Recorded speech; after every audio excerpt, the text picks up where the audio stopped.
Olá, seja bem-vinda, bem-vindo ao Folha Entrevista. Neste vídeo vamos continuar falando sobre eleições com o nosso entrevistado, o professor Clodomiro Banwart, professor de Filosofia Política e Ética na UEL.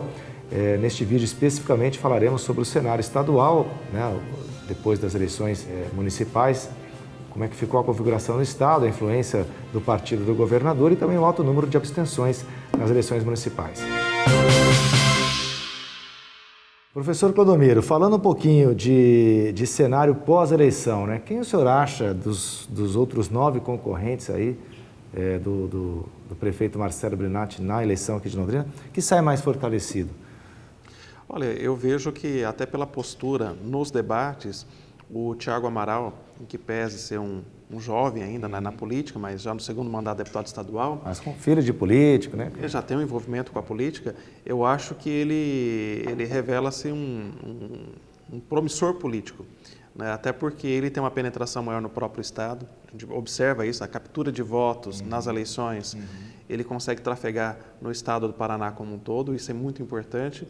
E eu creio que ele sai fortalecido, em que pese, apesar do apoio do governador ter feito uma votação mínima, eu acho que a presença dele no debate, isso foi muito importante até para marcar a entrada dele propriamente em Londrina, né? Porque ainda tem essa questão de Cambé, de Londrina. Então, acho que esse foi um elemento importante e vejo ali um nome bastante promissor na política paranaense. E talvez o Júnior Santos Rosa, vereador. Júnior Santos Rosa, até pela perspectiva mais religiosa, né, do envolvimento com uma bancada mais religiosa, ele pode ser um futuro deputado estadual ou, quem sabe, federal, pegando mais essa base religiosa conservadora da sociedade. Agora, o candidato Márcio Stan ficou entre os 5 primeiros, mas uma votação até aquém do que eu imagino que o Podemos esperava, que é o partido, até por ser o candidato do ex-prefeito Alexandre Greff, ele que foi chefe de gabinete do Alexandre Greff, mas não tinha a primeira vez que ele concorre a um cargo eletivo, né? É um nome que pode surgir ou Podemos tende a lançar uma outra liderança aí que não seja o ex-prefeito Greff, professor? Olha, é como eu disse anteriormente, a gente precisa, na verdade, criar lideranças. E eu não vejo, né, em relação ao Márcio Stan, que ele tenha se cacifado ali, tenha sido o passaporte dele para se tornar uma grande liderança em Londrina. Até porque parece-me que faltou um pouco do aspecto propositivo e ficou muito focado naquele discurso do IPTU. Né? Um discurso que, até pela aprovação do Marcelo Bellinati, em relação à sua gestão, a entender que o IPTU já tinha ficado no passado. Né? Então, acho que faltou ali um pouco, foi um erro de estratégia de campanha, de tentar mostrar um pouco mais em relação ao futuro, aspectos propositivos. E a impressão que eu tenho é que faltou um pouco. Nesse aspecto, eu não vejo, né, o Márcio Stan assumindo a liderança aí para concorrer com o belinatismo ou com o sucessor do belinatismo daqui a 4 anos.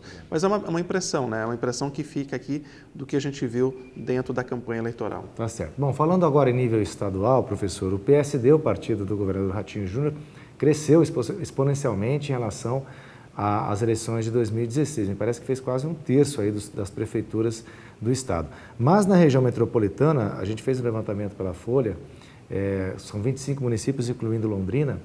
O PSD, ou com candidatura própria a prefeito, ou coligando com o prefeito que venceu, ele conquistou 10 prefeituras na região metropolitana, mas perdeu 12, incluindo Londrina, Cambé, né, o PSD, o candidato em Cambé ficou em segundo lugar. Qual é a análise que se faz? Quer dizer, em nível estadual até que o PSD teve um avanço significativo, mas aqui na região metropolitana ele mais perdeu do que ganhou prefeituras. A impressão que me dá é que o PSD, até pela característica como ele foi criado e como ele se comportou nos últimos anos, né, oscilando, veja, lá na base do governo federal do PT, depois migrando, quer dizer, é um partido que fica muito no centro e vai de centro-esquerda a centro-direita. A tendência que se viu nessas eleições é que o eleitorado tentou migrar para os partidos de centro. né? Então, talvez isso explique esse sucesso do PSD aqui no Paraná, né? Demonstrando o quê? Demonstrando um eleitor que ainda tem um receio muito grande de uma base mais à esquerda, até pela presença da esquerda nacional nos últimos 16 anos, e, por outro lado, também um certo distanciamento de um radicalismo de uma direita que hoje ocupa o poder. Então, a impressão que eu tenho é que o eleitorado migrou para o centro e acabou beneficiando esses partidos que têm essa característica, né, de não ir muito para os extremos e conseguir contornar ali, tanto do centro-direita quanto do centro-esquerda. Talvez aí tenha uma explicação, né, do motivo do sucesso do PSD aqui no Paraná. Certo. Bom, aqui na região metropolitana, o PSD perdeu em Londrina e Cambé, mas fez a prefeitura de Biporã, uma das cidades mais populosas aqui da nossa região, conurbadas a Londrina, e coligou com o prefeito reeleito em Arapongas, quer dizer, teve um equilíbrio aí.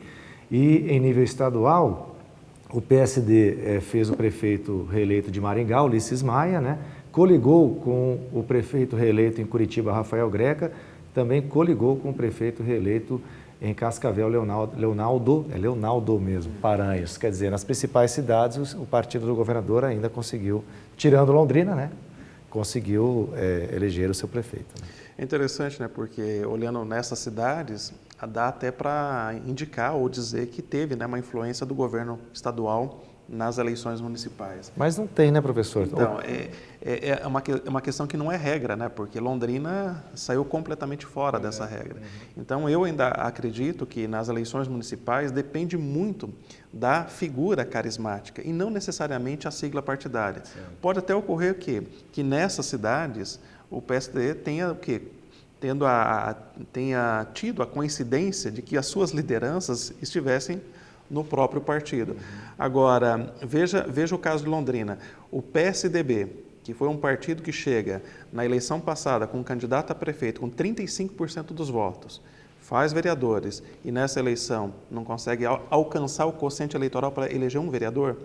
Então, acho que a sigla partidária ela não é tão determinante. O que determina mesmo são o quê? São as forças de lideranças, né, de carne e osso com a sua estrutura de personalidade, que acaba o quê? Que acaba levando a sigla para frente. Vamos lembrar que na Câmara Municipal, o único vereador do PSDB, aliás, que se candidatou, né, porque o Gerson Araújo não tentou a reeleição, o único do PSDB que buscou a reeleição, Amaury Cardoso, não conseguiu se eleger. O PSDB perdeu a sua bancada na Câmara para a próxima legislatura. Por poucos votos, eu acho que aqui nós temos que levar em consideração o fenômeno das abstenções. Foi muito alto, né? E nós tivemos também em Londrina e região uma chuva muito forte no dia da eleição, que eu acho que também acabou afastando muitas pessoas que tinham a pretensão de votar. Então, veja, nós temos ali um somatório de mais ou menos 35% de pessoas que não votaram. E isso faria certamente uma diferença muito grande, sobretudo para os candidatos a vereadores. Nós poderíamos ter uma mudança muito significativa, porque, por exemplo, o PSDB poderia ter feito um vereador. Isso mudaria a constelação dos demais partidos e eleitos. Agora, a pandemia que o senhor acha que influenciou bastante nesse alto número de abstenção? Olha, eu fiz uma análise dos países que tiveram eleições nesse ano 2020, em todos eles o índice de abstenção foi elevado. Então, acho que o Brasil não ficou fora dessa regra, as pessoas tiveram uma preocupação muito grande com a saúde e isso acabou afugentando as pessoas aí da presença das urnas. Tá certo. Professor Clodomiro, mais uma vez, muito obrigado pela sua participação no Folha Entrevista. Eu que agradeço. Se você gostou desse vídeo, curte, comente e compartilhe.